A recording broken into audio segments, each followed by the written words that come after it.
اور چیز سے حضور کی تو پسند ہے لگا جدو بازار ازل دا تے لوگی چوراں وانگ صدائے کسے نے لٹ لی حسن جوانی انہیں ہاتھ سے چوڑی پائے کسے نے خریدے علم دی دولت کوئی میر فقیر بن آئے آزم ویہ جہالت ساڑی اسی عشق خرید لیا آزم ویہ جہالت ساڑی اسی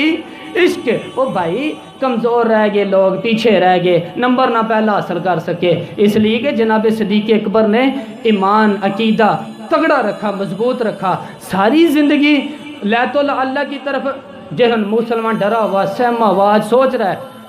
ہے دین کی طرف آتے ہوئے پروگرام بنا رہا ہے کچے پکے سے عقیدے لڑکھڑاتے ہوئے سے ذہن پروگراموں کے اندر جھول ہے ارادوں کے اندر کمزوری ہے کیسے یار کوئی قرب الہی نصیب ہوگا ابھی تو فیصلہ کرنے میں گھنٹوں لگا رہا ہے ابھی تو بات شروع کرنے میں ہی ٹائم لگا رہا ہے تو کب تو آگے بڑھے گا جناب سیدنا صدیق اکبر رضی اللہ تعالی عنہ نے لوگوں کو بتلایا میرا عقیدہ دیکھو اور تگڑا عقیدہ نبی پاک کے بارے میں تگڑا حضور بیٹھے مشکات شریف کی حدیث ہے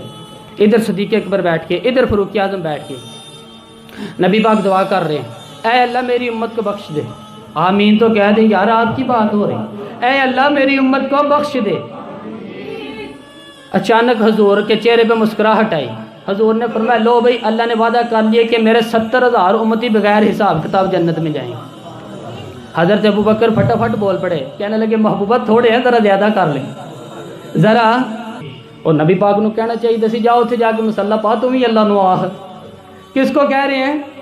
نبی پاک کو یاد رکھیں نبی پاک علیہ السلام یہ کیتا جناب صدیق کو مانگ رہے ہیں اور یا رسول اللہ تھوڑے سے زیادہ کر لیں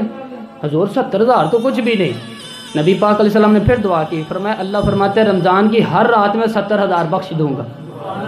مشکات شریف کے میں موجود ہے اور صدیق اکبر کہنے لگے سونے تھوڑے زیادہ کر لیں یہ تو کچھ بھی نہیں 20 کروڑ دے میرے پاکستانی جے تے ہینڈ بھی سارے یا رسول اللہ کہنے والے اے ڈھیر سارے بندے نبی پاک نے اور حضور مہربانی کرو تھوڑے جے زیادہ کر لیں حضور مسکراتے جاتے بڑھاتے جاتے حضرت ابوبکر کا عقیدہ یہ ہے حضرت ابوبکر کا کہ مانگیں گے مانگے جائیں گے منہ مانگی پائیں گے سرکار میں نہ لا ہے نہ حاجت اگر کی ہے نبی رحمت سید عالم صلی اللہ تعالی علیہ وسلم کے کہا تھوڑے سے اور بڑھا لے یا رسول اللہ تھوڑے سے زیادہ کر لے نبی پاک نے فرمایا رب فرماتا ہے محبوب تیرے 4 لاکھ امتی بغیر حساب کتاب جنت حضرت صدیق اکبر کہنے لگے حضور کچھ بھی نہیں تھوڑے نہیں بات لمبی ہے مضمون باقی کا بیان کرنا ہے حضور علیہ السلام فرمانے لگے ابو بکر اللہ فرماتا ہے کہ اے محبوب تیری امت کا ایک چلو بھر کے نا اپنا اللہ فرماتے ہیں کہ چلو بھر کے میں جنت میں ڈال دوں حضرت صدیق اکبر کہنے لگے سونے تھوڑے زیادہ کر لیں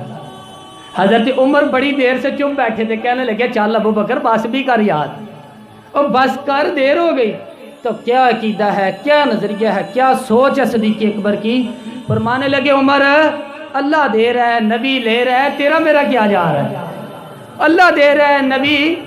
او غریبوں کا بھلا ہو رہا ہے تیرا میرا کیا جا رہا ہے تو حضرت عمر بھی بولے تھے انہوں نے دلیروں والا جواب دیا وہ کہنے لگے او تیرا میرا چلو نہیں اللہ کا چلو ہے جب اللہ ایک چلو بھرے گا تو نبی پاک کی ساری امت ہی اندر آ جائے گی ساری امت ہی اندر آ جائے گی بچنے ہی نہیں تو یعنی کیسے زیادہ کرانے کی ضرورت ہی نہیں حضرت ابو بکر صدیق رضی اللہ میرے نبی پاک نے بھی فرمایا حضور کسی سے ناراض ہو جاتے ہیں نا توجہ ہے نا یار بڑی انوکھی بات ہے اسی تو کہنے چنگے سارے نال بگڑے رہن ساڑھے نال تو بندہ سیٹ ہے کسی سے بھی حضور ناراض ہو جاتے تو ابو بکر سفارشی بن جاتے کہتے حضور مہربانی کریں اور معاف کر دیں مہربانی کر دیں کسی سے بھی ناراض ہو جاتے یا رسول اللہ حضرت ابو بکر کی جناب عمر کی ناراضگی ہوگی نبی پاک نے حضرت عمر کو ڈانٹا فرمایا تجھے پتہ نہیں تو تلواریں لے کے آتا تھا اور عمر مجھے ابو بکر بچانے کے لیے آیا کرتا تھا پتہ نہیں میرے ابو بکر کا حضور ڈانٹ رہے ہیں اور جناب ابو بکر کیا کہتے ہیں حضور معاف کر دے یہ رس جلالی طبیعت کے حضور معافی دے دیں اسی طرح پتہ نہیں چلتا یا رسول اللہ مہربانی وہ یعنی کہ جب سوچے گا تو سارا سمجھ جائے گا یا رسول اللہ کچھ نہیں میرے محبوب کی زبان پہ اتنے حسین لفظ نکلے فرمایا میری امت پر جس کے دل میں سب سے زیادہ نرمی ہے وہ میرا ابو بکر صدیق میری امت کے بارے میں جس کے دل میں سب سے زیادہ نرمی ہے وہ میرا ابو بکر ہے میرے بھائی سوچ نظریہ عقیدہ جناب سیدنا صدیق اکبر کا اور ہر مقام پر آپ کو یہ نظریہ ملے گا ہم دیندار ہوتے ہیں ہمارے جو اولاداں ہیں وہ دیندار حضرت صدیق اکبر کے بیٹے بھی مسلمان ہیں تو پوتے بھی مسلمان، اپنی اولاد ساری کو، 1 2 3 کو نہیں، ساری کو. یہاں کہتے ہیں میں حاجی صاحب متے حاجی صاحب بیٹا کدھر؟ کہتے ہیں دکان تھے وہ نہیں جمعہ پڑھتا. حاجی صاحب تسا کدھر آئے؟ میں فجر پڑھتے، بچہ کدھر آؤ؟ سو رہا سی. سبحان اللہ. حضرت ابوبکر صدیق نے ایسا کہتے ہیں میں نے داڑھی رکھ لی آخری عمر جی، جب بچے دی آئے تھی پھر انہوں بھی مشورہ دیا رکھ لے. ابھی چونکہ وہ 20 25 سال کے تو وہ اب نہیں ہو سکتا، ایسے مسئلہ نہ بن جائے. حضرت ابوبکر صدیق نے یہ رویہ اختیار ہے، چھوٹی چھوٹی باتوں پہ اپنے بچوں کو، اپنے بڑوں کو، ہر آدمی کو اپنے گھر کے اندر دین نافذ کر کے رکھا. عقیدہ کس طرح کا؟ ترمذی شریف میں حدیث ہے. اللہ خیر